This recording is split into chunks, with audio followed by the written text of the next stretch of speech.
Well, it's a great honor and privilege to be named on the ICC Elite Panel. To be the first from my country makes it extra special, and I'm looking forward to justifying the faith shown in me. বাংলাদেশের ক্রিকেটের জন্য আজ একটি ঐতিহাসিক দিন, কারণ বাংলাদেশের প্রথম একজন আম্পায়ার যিনি আইসিসির এলিট প্যানেলে জায়গা করে নিয়েছেন তিনি হচ্ছেন আমাদের সবার পরিচিত শরফুদ্দুল্লাহ ইবনে শহীদ, যাকে আমরা সৈকত নামেই চিনি। এখন তিনি আছেন আমার সাথে, আমরা এখন কথা বলবো। সৈকত ভাই, অনেক অনেক অভিনন্দন বাংলাদেশ ক্রিকেট বোর্ডের পক্ষ থেকে। ধন্যবাদ ধন্যবাদ। সৈকত ভাই, আপনাকে জানতে চাই যে আসলে আপনার আম্পায়ারিংয়ের শুরুটা কিভাবে হয়েছিল? আসলে শুরুটা হয় যখন আমরা 1997-এ আইসিসি ট্রফি জিতে যখন ওয়ার্ল্ড কাপের জন্য কোয়ালিফাই করি। আমি 94-এ আইসিসি ট্রফিতে ছিলাম, ওইবার আমরা কোয়ালিফাই করতে পারি নাই। তখন থেকে আমার একটা ইনজুরি ছিল আসলে। তো 97-এ যখন কোয়ালিফাই করলাম, আমি টিমে না থাকা আমার একটা দুঃখের কারণ ছিল যে যেহেতু ওয়ার্ল্ড কাপ খেলতে পারতাম কিন্তু হয়তো খেলা হবে না। তো তখন চিন্তা করলাম যে যদি ক্রিকেট না খেলতে পারি তাহলে কি করা যায়, কোচিং করব চিন্তা করলাম, কিন্তু ওইটা একটা ফিজিক্যাল জব ছিল। তো তখন চিন্তা করলাম যে হয়তো বা বাংলাদেশ কোনো একদিন টেস্ট স্ট্যাটাস পাবে, আমরা হয়তো টেস্ট আম্পায়ার হতে পারবো বা ওয়ার্ল্ড কাপে আম্পায়ারিংও করতে পারবো। তো ওই চিন্তা থেকেই আসলে আম্পায়ারিং আসা। প্রথম যেদিন ইন্টারন্যাশনাল ম্যাচে আম্পায়ারিং করতে নামেন, ওই কথাটা কি মনে আছে? কেমন ছিল সেই স্মৃতিটা? না, একদমই মনে আছে। আমার খুব পছন্দের আম্পায়ার ছিল সাইমন টফেল, তখন ICC umpire of the year হয়। তো সেটা 2010-এ শ্রীলঙ্কার সাথে, খুব সম্ভবত 8ই জানুয়ারি। তো মনে আছে। কোন ভেন্যুতে? এটা মিরপুরেই আমার প্রথম শ্রীলঙ্কার সাথে একটা ট্রাই নেশন ছিল, শ্রীলঙ্কা, বাংলাদেশ, ইন্ডিয়া। ওইখানে আমার প্রথম ডেবু হয়। তো প্রথম 2টা ম্যাচে আমি সাইমন টফেলের সাথে করি, এক্সাইটমেন্ট ছিল। তো যখন আমি দাঁড়ালাম ফার্স্ট ম্যাচে, আমি দেখলাম বোলার যে জোরে বোলিং করছে, অনেক জোরে, মনে হচ্ছে যে ওই বলটা আমি হয়তো ফেস করি নাই ডোমেস্টিক্যালি। তো এটা আমার কাছে অ্যাডজাস্ট করাটা একটু ডিফিকাল্ট ছিল আর কি। সৈকত ভাই, এটা তো ইন্টারন্যাশনাল আম্পায়ারিংয়ের আমি আপনার অভিজ্ঞতা শুনলাম প্রথম। আপনি প্রথম যখন ঘরোয়া আম্পায়ারিং শুরু করেন, ওই ম্যাচটার কথা কি মনে আছে? হ্যাঁ, ওইটাও মনে আছে। ধানমন্ডি 8 নম্বর যে মাঠটা, ওখানে আমি একটা 3rd ডিভিশন কোয়ালিফাইং ম্যাচ করতে যাই। তখন তো হয়তো অতটা নিয়ম কানুন জেনে তো আসলে আম্পায়ারিং করতে আসে না শুরুর দিকে। তো যেটা হচ্ছে যে আমি প্রথম দিন জানতাম না আসলে কোন শু পড়তে হয়। আমি একটা ফর্মাল শু পরে গেলাম, আমাদের স্কোরার একজন বলে সৈকত ভাই এই শুতে আসলে আম্পায়ারিং করে না। তারপর আমি একটা বল যখন দেখলাম ওয়াইড হলো, বাইও হলো, তখন আমি হোয়াইট সিগন্যালও দিলাম, বাই সিগন্যালও দিলাম। আসলে ওয়াইড হলে তো ওয়াইড, বাই সিগন্যাল দেওয়ার দরকার হয় না। তো ওই যেটা বললাম, যেটা ওইখান থেকে শুরু আসলে। তারপরে আস্তে আস্তে অভ্যস্ত হলাম, ইন্টারন্যাশনাল ম্যাচ করলাম। তো অনেক স্মৃতি ছিল, মানে এখনও আছে আর কি। সৈকত ভাই, আপনার ইন্টারন্যাশনাল ম্যাচের আম্পায়ারিংয়ের অভিজ্ঞতা শুনলাম প্রথম, ইভেন ডোমেস্টিকের প্রথম অভিজ্ঞতা শুনলাম। সৈকত ভাই, এবার একটু আপনার মানে ক্রিকেট প্লেয়িং যে ক্যারিয়ারটা, সেটা একটু আপনার ক্যারিয়ার সম্পর্কে একটু জানতে চাই।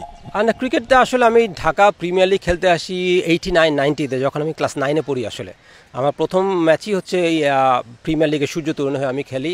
তারপরে যখন আমি জাস্ট এসএসসি পাস করলাম, তখন আমি বাংলাদেশ টিমে খেলি 92-তে। এটা আমার জন্য খুব, মানে এখন চিন্তা করলে মনে হয় 30 বছরের বেশি। আমি খুব ছোট ছিলাম, আর আসলে স্কুল পাস করে আমি সাক ক্রিকেটে খেলি। তারপরে 94-এ আইসিসি ট্রফিতে খেলি, যেখানে আমরা আসলে ওয়ার্ল্ড কাপ কোয়ালিফাই করতে পারি নাই।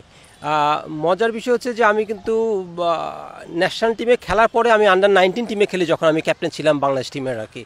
তো খুব বেশি কন্টিনিউ করতে পারি নাই, কিন্তু আমি প্রিমিয়ার লিগ খেলেছি প্রায় 17-18 বছর। ফার্স্ট ক্লাস একটা সিরিজ খেলেছি আসলে। তারপরে ওই যে ব্যাক পেনের জন্য যেটা বললাম, যে আমি পরে ডিসাইড করলাম যে আমি হয়তো বা জব করব, পড়াশোনা করবো, আর নয়তো পরে যেটা হলো আম্পায়ারিংয়ে আসলাম আর কি।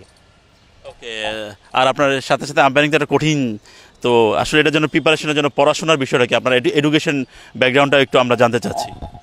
আচ্ছা, আম্পায়ারিংয়ে পড়াশোনা আসলে দরকার হয়। যদি পড়াশোনা থাকে তাহলে কিন্তু খুবই ভালো হয়, যেটা আমাকে হেল্প করেছে। যদি ছোটোবেলা থেকে বলি, তাহলে আমার স্কুল ছিল রাজশাহী ইউনিভার্সিটি স্কুল। তারপর আমি রাজশাহী কলেজে চলে যাই। তারপর তো আমি ঢাকায় চলে আসি। তখন আমি ঢাকা ইউনিভার্সিটি থেকে ইন্টারন্যাশনাল রিলেশনসে অনার্স মাস্টার্স করি। তারপরে আমি এআইবি থেকে মার্কেটিং এবং হিউম্যান রিসোর্স নিয়ে, ম্যানেজমেন্ট নিয়ে MBA করি।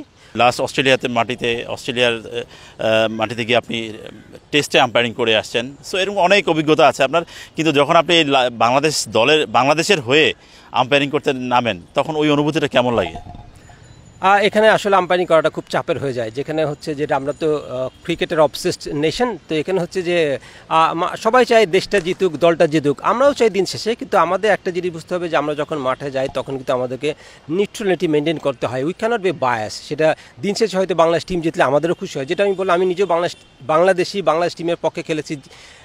ম্যাচ জিতলে হয়তো বা আমাদেরও নিশ্চয়ই খুশি লাগে, কিন্তু মানুষ হয়তো বা খুশি হয় না, হয়তো বা আমাদের এরার অফ জাজমেন্ট হয়।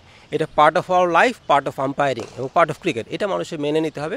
তো মানুষের আস্তে আস্তে এই ধারণাটা চেঞ্জ হচ্ছে যে আম্পায়ারিং একটা ডিফিকাল্ট জব আসলে। তো এটা মানতে হবে যে আম্পায়ারও হিউম্যান বিং, আম্পায়ারও ভুল করে এবং এটাই স্বাভাবিক। ওয়ার্ল্ড কাপের ম্যাচে, হাই ভোল্টেজ ম্যাচে আপনি নামেন, তখন পুরো এমনও দেখা যায় লাখখানিক দর্শকের সামনে আপনি আম্পায়ারিং করছেন। সো ওই অভিজ্ঞতাটা কেমন? দেখেন, আমি আসলে যেটা ওয়ার্ল্ড কাপ করেছি, অস্ট্রেলিয়াতেও হয়তো বা টেস্ট ম্যাচ করেছি, কিন্তু বিদেশের মাটিতে সত্যি কথা আমি খুব একটা চাপ অনুভব করি নাই যেটা আমি দেশের মাটিতে করি। আসলে আমাদের কাছ থেকে হয়তো এক্সপেকটেশন থাকে, কিন্তু যেটা হচ্ছে আমরা যখন মাঠে যাই তখন তো আমরা আম্পায়ার হিসেবে যাই, আমাদের নিউট্রালিটি মেনটেন করতে হয়। কিন্তু কখনো কখনো হয়তো এরার অফ জাজমেন্ট হয়, যেটা আমরা যেহেতু ক্রিকেট অবসেস নেশন, তো আমরা চাই আমাদের দলটা জিতুক, কিন্তু আমাদের ডিসিশনের জন্য কখনো হয়তো রেজাল্ট একটু এদিক সেদিক হতে পারে। বাট এটা খেলার পার্ট, তো কেউ কখনো ইচ্ছা করে ভুল করে না। বাট যাই হোক, এটা অনেক বেশি প্রতিক্রিয়া হয়। তো সেই ক্ষেত্রে আমি মনে হয় যে বিদেশে ম্যাচ করার থেকে দেশে ম্যাচ করা অনেক বেশি কঠিন। সুগত ভাই, আপনাকে দেখে তো এখন অনেকেই আসছেন, আপনি এখন এলিট প্যানেলে আম্পায়ার।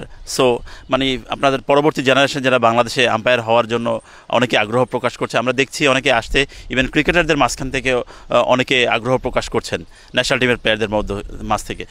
সো তাদের প্রতি আপনার বার্তাটা কী? দেখেন, আম্পায়ারিং আসলে দেখতে হয়তো সহজ জব মনে হয়, কিন্তু আসলে এটা একটা সহজ কাজ না, এটা খুবই একটা কঠিন কাজ। আমি ক্রিকেট খেলে আসছি, অনেক কিছু করে আসছি, কিন্তু আমার মনে হয় যে আম্পায়ারিং থেকে কঠিন কাজ এখন পর্যন্ত আমি করি নাই। তো কেউ যদি আসতে চায়, যেটা হয় আম্পায়ারিং কিন্তু খুব আপস অ্যান্ড ডাউনস হয়। আপনি কাঁদতে কাঁদতে বাসায় ফিরবেন না, এমন দিন কিন্তু আপনার লাইফে থাকবে না, এটা হবে না, এটা হবেই।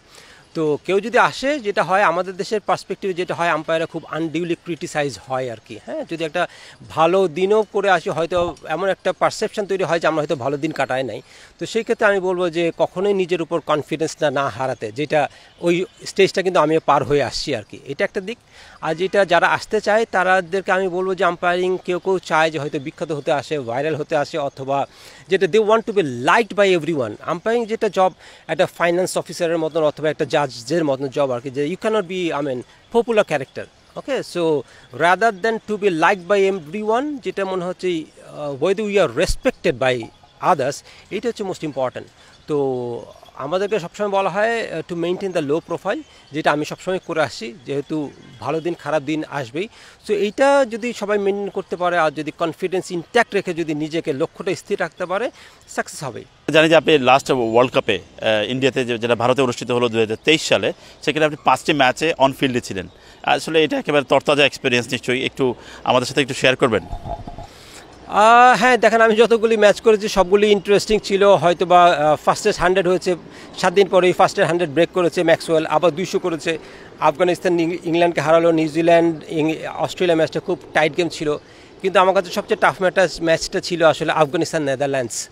হ্যাঁ, তো যেটা হয়তো বললে হয়তো সবাই বিশ্বাস করবে না। যাই হোক, আমার মনে হয় আমি মোটামুটি যেটা বললাম, একটা ইমপ্রেশন ক্রিয়েট করেছিলাম, একটা ইমেজ বিল্ড আপের জন্য যেটা দরকার ছিল। প্রথম বাংলাদেশি হিসাবে ওয়ার্ল্ড কাপে গিয়ে আমি নার্ভাস ছিলাম না। তো আমার মনে হয় ওইটারই একটা রিওয়ার্ড আসলে আজকে যে অ্যাচিভমেন্ট আমার।